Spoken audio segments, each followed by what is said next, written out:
तो hello guys good morning and welcome back अनि मोनसे गोदान भिडिअ गासिबो बरनाय जाफिनलायबाय तो बजाबायमोन लोगोफोर भिडिअ बानायनाया साननै सानथामानो जाबायमोन आरोना एकदम दिनै आं नोंथांमोननि सिगाङाव मोनसे ओरैबायदि गेम लानानै फैदों आरोना जायनिखि जोंनि भारतनि फोथायजानाय गेम आरोना बे गेमनि नामानो जाहैबाय टेक्सएल आरो मोनसे खोथा लोगोफोर जुदि नोंनाव साननो हानाय गोहो दोङो जुदि बे गेमा रावनिबो थाखाय नङा बे गेमा नोंनि थाखायनो आरोना बे जुदि नोंथाङा फार्स्टआव 10 टका इनभेस्ट खालामो खेबसे नङा खननै नङा खनथाम खनब्रै खनबासिम आरोना नोंथांमोना गेलेनो हागोन आरो नोंथांनि इनभेस्ट खालामनाय फैसा 9 गुना आरो लोगोसे 15 मिनिट टाइमाव आरोना नोंथांमोना 9 गुना फैसा देरहानो हागोन आरोना बे गेमनि गेजेरजों आरोना दानोबा आङो माबोरै गेमखौ गेलेयो रांखौ माबोरै खामायनाय जायो बेखौ आं एसे बुंनानै होनोसै आरोना गेलेनायनि सिगां माबोरै गेलेयो माबोरै गेलेया बेखौसो साननानै लाग्रोदो आरोना बास मोननैसोल' नाम सानदो गोसो सिङाव ओमफ्राय नोंथांमोना जुदि मोजां साननानै जुदि मोजां बे गेमखौ गेलेयोना 100% आरोना नोंथांमोना देरहाखागोन थ' नोंथांनि फैसाखौ मोनखागोन लोगोसे प्रत्येक समबाराव जोङो मोनसे नाम घोषणा खालामना होनाय जायो आरोना थाइनैसो फैसानि रिसार्ज खालामदो बे जुदि भाग लायो प्राइसआ जागोन नोंथांमोननिसिम 500 टाका आरो लोगोसे आइफोन 13 प्र आरोना आंबो बे गेमखौनो गेलेगासिनो आरोना आं सानगासिनो नोंथांमोना मा खालामगासिनो होननानै अब्ला मा नायबाय थाखो थाबैनो डाउनलड खालामदो लिंकआ डिसक्रिप्शनाव दङ तो hello guys good morning and welcome back अनि मोनसे गोदान भिडिअ गासिबो बरनाय जाफिनलायबाय तो बजाबायमोन लोगोफोर भिडिअ बानायनाया साननै सानथामानो जाबायमोन आरोना एकदमबारे गारमाया थरायना दङ आरोना आंना बेनि थाखायनो भिडिअ बानायथ'वाखैमोन आरोना आङो गारांखौ लेथ्रा खोनानानै लासै लासै जागोन होननानै हाथायफोराबो एकदमबारे साइज गैला आरोना एकदमबारे अबस्थायानो गैला हाथायफोराबो लेथ्रा ब्रास हुआखैना साननै जाबाय ब्रास हुयो बेनिखायनो माने ब्रास हुबाबो साफा जाला दे माने सिखर जायै जायै सेस हाथाया लेथ्रा जाजोब्बाय आरोना बाजै एकदमबारे नै बिमाजों फन रायलायगासिनो माने बेबि फ्रेस मिटाखौ बामनानै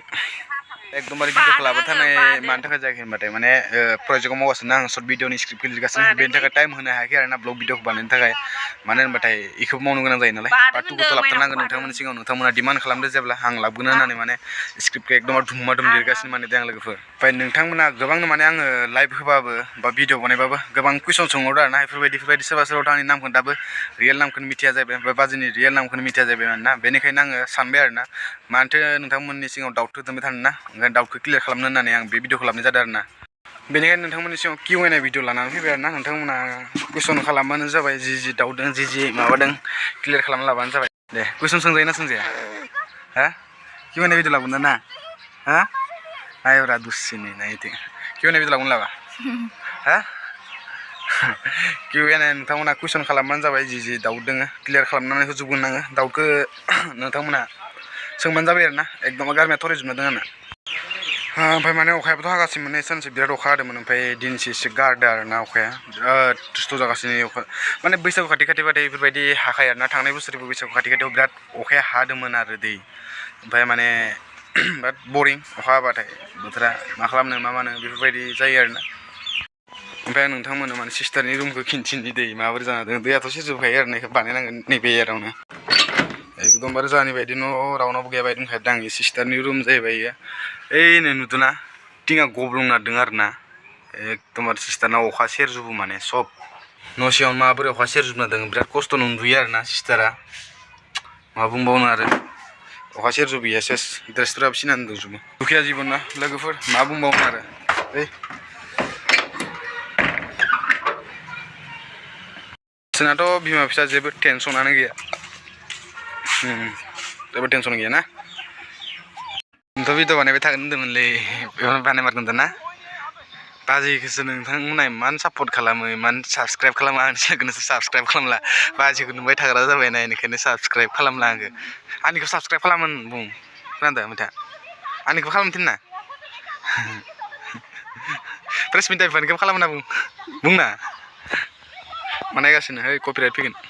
कुइसन खालामनो होदों किउ एन ए भिडिअ लाबोदों नोंथांमोना एकदमबारे डार्टि कुइसन खालामना आरोना मानो होनबाथाय दा बेफोरबायदि स'बा खालामला मानो होनबाथाय हाबा जाबायना बेनि थाखायनो आरो जेब्ला दंफां दादोंमोन ना मिस्थां दंफां दंमोन ना आवगोल नोंथांमोना नुखादों खोमा ओमफ्राय दानना होबाय ओमफ्राय डाइरेक्ट इथिं इथिं नुदोंना इथिंआ डाइरेक्ट गब्लंखाबाय आरोना ओमफ्राय बेनिफ्रायनो बिनानावनि माबाया पुरा सेरजोबो आरो दिनैनि भिडिअखौ आं बारा गोलाव खालामनो होनना सानला आरोना लोगोफोर मानो होनबाथाय आं किउ एन ए भिडिअस लाबोदोंमोन नालाय ना नोंथांमोननि सिगाङाव माने कुइसन खालामनो थाखाय बेफोरबायदिना ओमफ्राय नोंथांमोना